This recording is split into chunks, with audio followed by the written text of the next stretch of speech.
Olá, a catequese de sexta-feira, sempre procurando motivar as pessoas a viver a sua fé. Estamos no mês da Bíblia, a Palavra de Deus.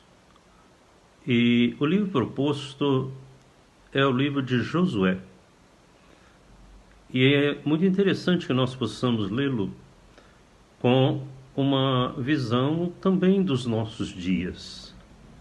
Vivemos num país onde praticamente um quarto da população vive na fome e na miséria. Mais ou menos 52,7 milhões de pessoas vivendo nessa condição. As pessoas gostam muito de procurar culpa sempre no governo atual. Mas é ao longo da história que a gente vai percebendo por que chegamos nesse ponto. E o livro de Josué nos ajuda também a interpretar as realidades de hoje. Josué é o sucessor de Moisés. Caminha para a terra prometida. E nós devemos compreender, principalmente ali a palavra de Josué, bem no início do livro, no capítulo 1, versículo 9, quando ele diz: o Senhor teu Deus estará sempre contigo por onde andares. Essa presença de Deus que dá sentido realmente para que nós possamos buscar cada vez mais uma terra de irmãos, onde todas as pessoas terão o necessário para viver a dignidade de filhos de Deus. E o livro todo apresenta esses limites, essas dificuldades, mas a própria vontade de cada pessoa de buscar essa terra prometida, de fazer essa vivência na graça.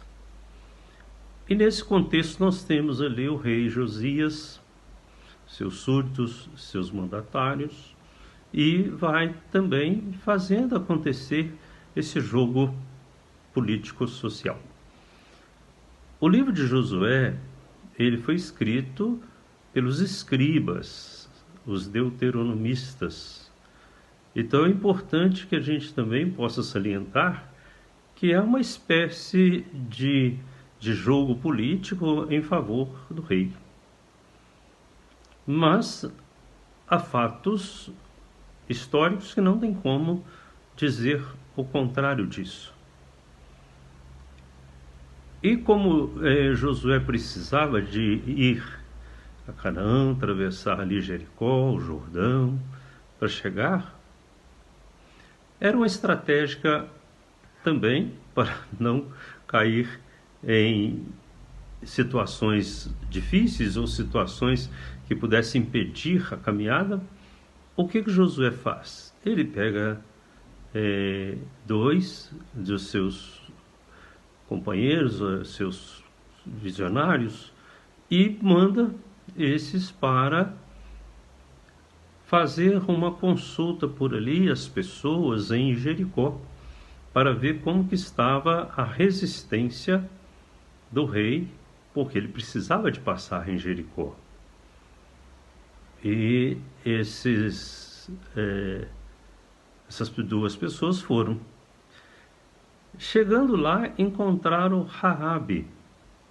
Raabe é uma prostituta que vivia em Jericó, tinha sua família.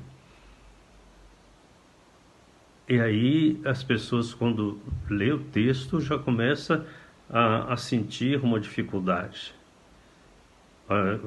Esses dois vilões, esses dois que foram realmente para consultar, ver como é que está, encontra a prostituta. Claro que Raabe não é louvada como Míriam, né, como Sara, como Esther, de modo algum. Mas ela manifesta a vontade de Deus. é uma pessoa convertida. Então ela deu guarida para esses dois e, sobretudo, não só guarida, mas proteção. Porque o rei mandou à casa dela homens da sua confiança para ver se lá estava esses dois que Josué tinha mandado. Não é que ele sabia que Josué tinha mandado, não, mas para verificar se ela sabia de alguma coisa, de invasão das terras, porque eles contavam, não é que ela ficava perguntando para as pessoas, mas contavam para ela. E aí a conversão de Raabe, que entende o projeto de Deus, o Deus de Israel, não o Deus de Baal. Então é muito importante a gente entender que Raabe, ela vai se converter ao Deus de Israel, ao Deus verdadeiro, ao único Deus. E lá se cultuava muito o Deus de Baal. E ela vai fazer todo esse processo de proteção com a família, de proteção com ela. E aqui, depois que os companheiros de Josué voltam para casa, ela continua falando da família, ela continua protegendo a família. E é interessante que ela usa um simbolismo que é o cordão vermelho colocado sobre as portas da sua família. Lembrando aquele episódio de Moisés, que também, no tempo da Páscoa, pintava-se as portas com o sangue do cordeiro, e assim eram aliviados do sofrimento, da tristeza, da dor, e ali não eram exterminados. Então, olhando essa figura de Raabe, nós podemos perceber a conversão, a mudança de vida. E é mais interessante a gente contextualizar nesse trecho, sobretudo, a presença do Deus da vida, Deus do amor, Deus da esperança, Deus da consolação. Segunda coisa, a solidariedade de uns para com os outros. Terceira coisa, a religiosidade, que deve nos levar realmente a compreender a bondade de Deus, a aliança de Deus. E depois também perceber que Deus não é um Deus castigador, mas é um Deus que está ao nosso lado.